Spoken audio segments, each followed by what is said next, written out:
Hi, what's the will of God for my life?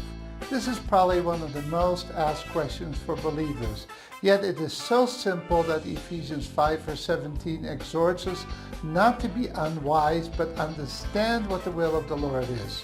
But how can you know? Watch this video to the end and it will no longer be a mystery to you.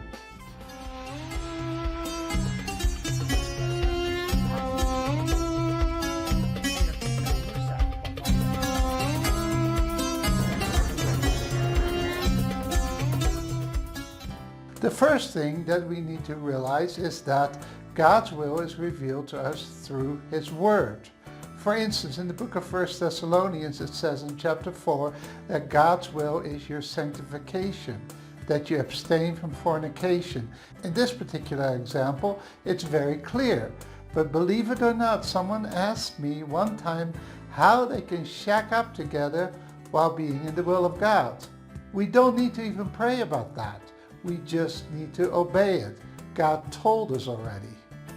See, God will never lead us against His own word. Psalm 138 tells us that God has magnified His word above His very own name. The idea of name refers to His reputation, just like a business name is very, very important to the business. If you wonder about that, try buying the name Amazon.com. So His word will never be compromised. There are two videos dealing with this topic that I would highly suggest.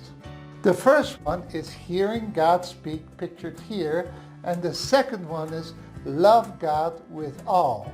You want to watch these short videos because they will really help you to understand God's will. God wants your heart.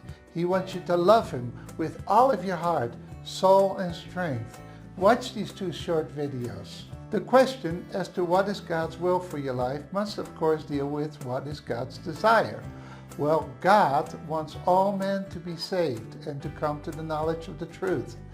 As a matter of fact, God loved the world so much that He gave His only Son, Jesus Christ, to die on the cross for your sins, so that if you trust Him as Savior, you will have eternal life. That's God's desire. So first of all, if you haven't trusted Christ as the one who died on the cross for your sins, do so right now. Don't even worry about knowing God's will, because He first of all wants you to trust Him as Savior. Now, if you have trusted Christ as Savior, what's God's will for your life then? Well, again, it relates to this very basic truth, that God wants all men to come to know Christ as Savior. See, God left you here on earth so that you can help others come to know Him as their Savior. Otherwise, God would just take us up to heaven. That's actually far better for you, and God wants us to be with Him in heaven. He wants us to be in heaven so much that it tells us in 1 Thessalonians 4 that God is so eager to get us into heaven that He will come to take us to heaven with a shout of joy. But we have a task to do here on earth. God left us here on earth for other people. He didn't leave us on earth for self-improvement. Trust me, you'll improve plenty once you get to heaven. Now right now, you might not know every detail of your life yet.